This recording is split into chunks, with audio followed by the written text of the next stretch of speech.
America और Iran के बीच बढ़ते टकराव ने अब एक नया मोड़ ले लिया है।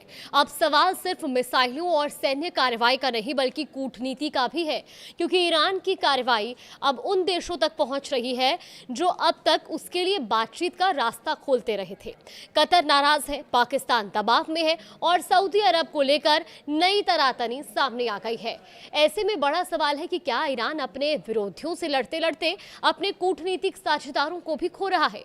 नमस्कार, आप देख रहे हैं न्यूज़ 18 का डिजिटल प्लेटफॉर्म और मैं हूं आपके साथ जागृति खंतवाल। देखिए, किसी भी युद्ध में दो तरह के देश होते हैं। एक वो जो सीधे लड़ाई का हिस्सा बनते हैं और दूसरे वो जो बातचीत के जरिए तनाव कम कराने की कोशिश करते हैं। पश्चिम एशिया के मौजूदा संकट में कतर, ओमान और पाकिस्तान ऐसे ही देश रहे हैं, लेकिन अब हालात बदलते दिख रहे हैं। कतर पर मिसाइल हमले हुए हैं।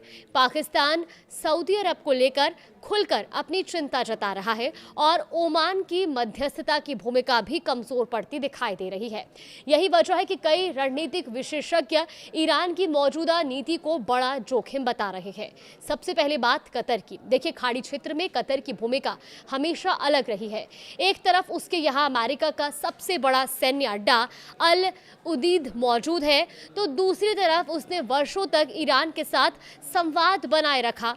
अमेरिका और ईरान के बीच जब भी तनाव बढ़ा, कतर अक्सर दोनों देशों के बीच बातचीत का माध्यम बना। लेकिन हालिया संघर्ष में इसी कतर पर ईरानी मिसाइल और ड्रोन हमलों की बात सामने आई है। दोहा ने साफ कहा कि इन हमलों ने कई रेड लाइंस पार कर दी है। हालांकि तेहरान का कहना है कि उसका निशाना अमेरिकी सैन्य ठिकाने थे, कतर नहीं, लेकिन कतर इसे अपनी सुरक्षा के लिए खतरा मान रहा है। इसके बाद उसने अमेरिका के साथ सुरक्षा सहयोग और मजबूत करने की बात कही है। यानी जो देश दोनों पक्षों के बीच पुल बना हुआ था, वही अब खुद इस संघर्ष से प्रभावित दिख रहा है। अब बात पाकिस्तान की। पिछले कुछ महीनों में शहबाज शरीफ और सेना प्रमुख असीम मुनीर के नेतृत्व में पाकिस्तान ने अमेरिका और ईरान के बीच बातचीत कराने की कोशिश की थी। लेकिन इसी दौरान यमन के हूती विद्रोहियों ने सऊदी अरब पर फिर मिसाइल हमले शुरू कर दिए, जिससे इस्लामाबाद की मुश्किल बढ़ गई है। पाकिस्तान के सऊदी अरब के साथ लंबे समय से रक्षा संबंध है और दोनों देशों के बीच सुरक्षा सहयोग भी ऐसा है। ऐसे में अगर सऊदी अरब सीधे इस संघर्ष में घिरता है तो पाकिस्तान के लिए तटस्थ रहना आसान नहीं होगा। पाकिस्तान और सऊदी के रक्षा समझौते के तहत अगर सऊदी पर ईरान हमला करता है तो पाकिस्तान को उसके बचाव में उतरना पड़ सकता है और ऐसी स्थिति में पाकिस्तान भी संघर्ष का हिस्सा माना जाएगा। इसी वजह से पाकिस्तानी नेतृत्व ने साफ कहा है कि सऊदी की सुरक्षा उसके लिए भी अहम है। साथ ही सभी पक्षों से संयम बरतने की अपील भी कर रहा है। अब इससे पाकिस्तान मध्यस्थ और रणनीतिक साझेदार दोनों भूमिकाओं के बीच फंसा दिखाई देता है। इससे पहले विदेश मंत्री इशाक डार संसद में कह चुके हैं कि ईरान को पाकिस्तान और सऊदी अरब के रक्षा समझौते को याद रखना चाहिए। अब सवाल है कि ईरान आखिर चाहता क्या है।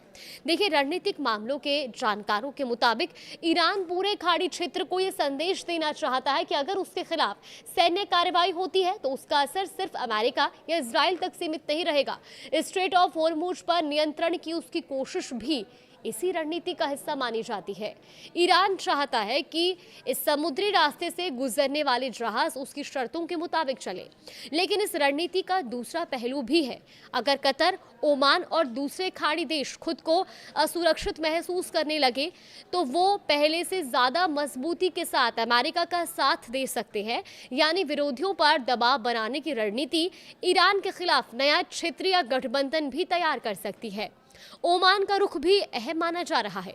होर्मुज स्ट्रेट में संयुक्त राष्ट्र के साथ मिलकर शिपिंग कॉरिडोर तैयार करने में ओमान की अहम भूमिका रही है। ईरान पर आरोप है कि उसने ओमानी कॉरिडोर से गुजरने वाले जहाजों पर हमले किया और इसके बाद ओमान चेतावनी भी दे चुका है और हमले रोकने की अपील भी कर चुका है। यही वजह है कि कई पश्चिमी और खाड़ी मामलों के विशेषज्ञ मानते हैं कि इस समय ईरान की सबसे बड़ी चुनौती सिर्फ अमेरिका नहीं बल्कि अपने उन साझेदारों का भरोसा बनाए रखना देखना भी है जो अब तक उसके लिए बातचीत का रास्ता बने हुए थे। कतर अमेरिका के साथ सुरक्षा सहयोग बढ़ा रहा है, पाकिस्तान दोहरे दबाव में है, ओमान की भूमिका बदलती दिख रही है और सऊदी पहले से ही ईरान के विरोध में खड़ा है। यानी तेहरान के सामने बातचीत के विकल्प पहले की तुलना में सीमित होते दिखाई दे रहे हैं। कुछ विशेषज्ञ इसे सैन्य सफलता भी ज्यादा कूटनीतिक नुकसान मान रहे हैं।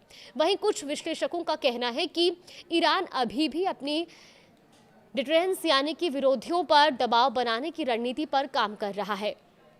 लेकिन फिलहाल इतना साफ है कि अमेरिका और इजराइल के साथ टकराव के बीच ईरान की हर नई कार्रवाई सिर्फ युद्ध का दायरा नहीं बढ़ा रही, बल्कि उसके कूटनीतिक विकल्प भी सीमित करती जा रही है। और यही सबसे बड़ा सवाल है, अगर बातचीत कराने वाले देश ही ईरान से दूरी बनाने लगे तो आने वाले समय में तेहरान के लिए बातचीत की मेज कौन सजाएगा। फिलहाल इस पूरी खबर को लेकर आपका क्या मानना है, हमें कॉमेंट बॉक्स में अपनी राय जरूर दें।